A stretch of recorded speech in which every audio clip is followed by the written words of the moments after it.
Hallo Nootje, groeten uit Ierland en your 10 questions on atheism. Okay, agnostic questions on atheism. When did I become an atheist? Well, I became aware that I was an atheist when I was 11 years old. I can't claim that I've always been an atheist because I was raised a Catholic and I do have some vague memories of praying when I was 7, but when I was 11 I certainly didn't believe in God, and I found out that the word for that was atheism, and I realized that that applied to me. Why did I choose atheism over agnosticism? Why do you believe that you have to make that choice? Because it is possible to be both an atheist and agnostic. Agnostic in the sense that you realize that you can't prove that there's nothing outside physical reality, and therefore there could be something outside physical reality that from our perspective could be considered to be somewhat godlike. So you'd have to profess agnosticism. But on the other hand, looking at all the world's religions and their gods, it is so clear that they are all derived from older forms of human mythology and human inventions, that all of them are clear human fabrications, and that therefore none of those gods exist. I am absolutely sure that Yahweh doesn't exist, so I'm a positive agnostic atheist in that sense. I'm a positive atheist because no matter what God you throw at them, I am sure that they don't exist. But I'm still agnostic as well, because I cannot know that there is absolutely nothing outside physical reality. It is possible to hold that both those beliefs at the same time. They are not mutually exclusive. You then say that lots of scientists support religions. Why do you think that is? I disagree with that. Now, the only thing, of course, is that science is a very, very broad discipline consisting of many, many different subjects, and you have to realize that most scientific subjects have absolutely no bearing whatsoever on any existential question, like why is there a reality, for example? Where did everything come from? Where did life come from? And if you're a scientist and your science is not concerned with those questions, it is quite possible to hold a belief in God from your life, from your background or whatever, and that is in absolutely no conflict with your science. The only scientists who ever feel that there might be a conflict between their traditional beliefs and the science that they've embraced are people like physicists, evolutionary biologists, paleontologists perhaps, and you will find that of that subgroup of scientists, the overwhelming majority are agnostic or atheists. There are only very few cosmologists, for example, who are not atheists. So that question I'll reject. You're also talking about science facts in the Bible and the Quran, and there's only one word for that, is a lie. There are, of course, things said in the Bible and the Quran that are scientifically accurate to some extent, if they're very liberally interpreted.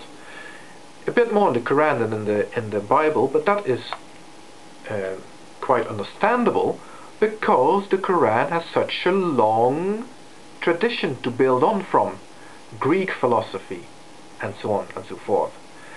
That knowledge was known at the time.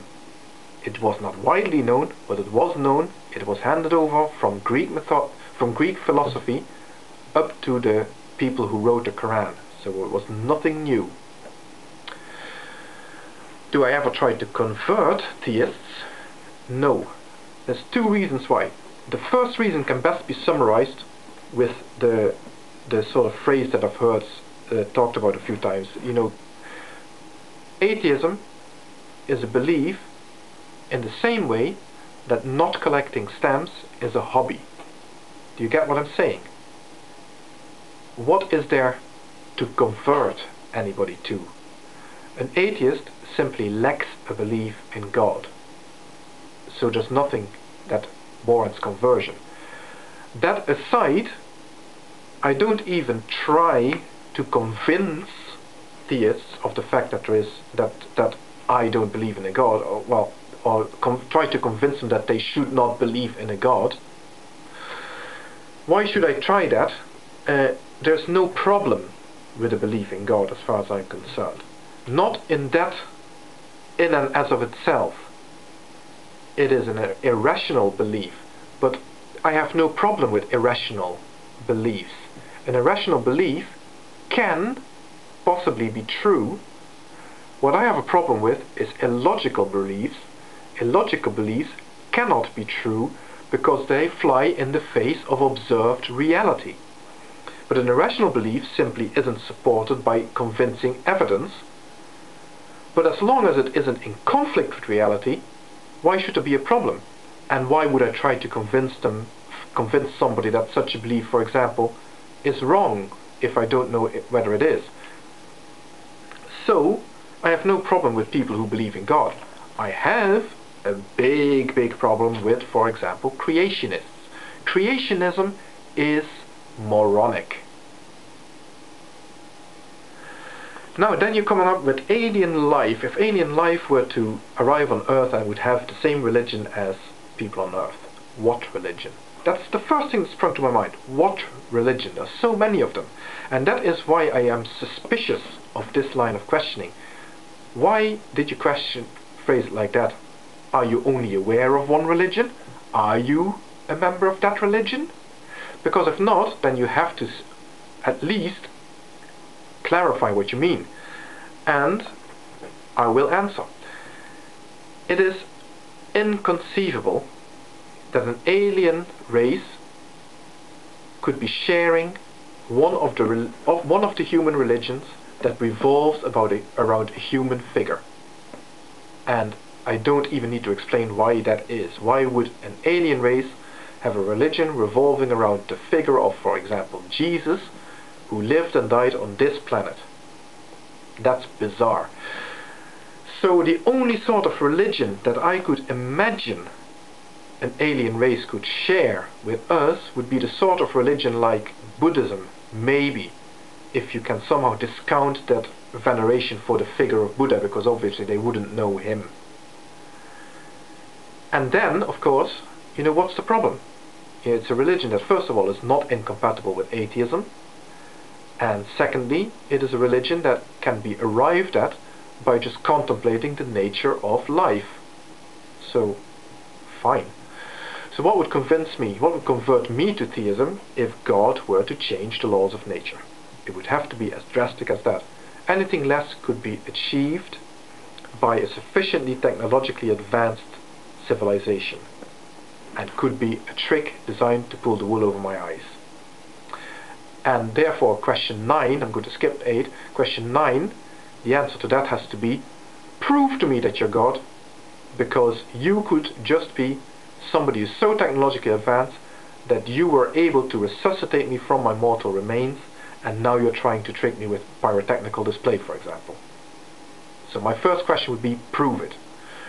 Then question 8, do I prefer a God in an afterlife? Would I prefer it if it were available to me? No, I would have to reject it, because what sort of an afterlife could I enjoy? And that is a very important thing to understand. What sort of an afterlife could I enjoy?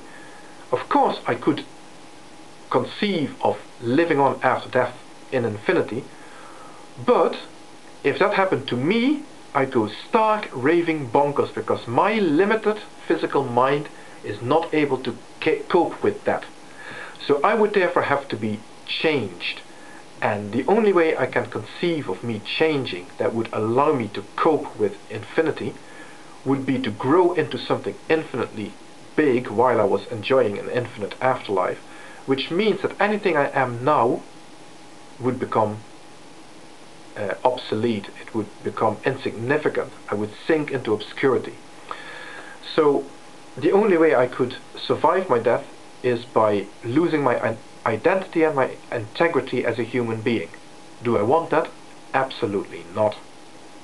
Question 10. Is it okay to kill somebody if you're not caught? No, of course it isn't. And I'm going to refer you to a video I did a while back. I titled it Murder. Look at that for the reasons why. But the answer is no. Now, thank you for those 10 videos. I hope you enjoyed my 10 answers. And good luck to you, and nice to meet you.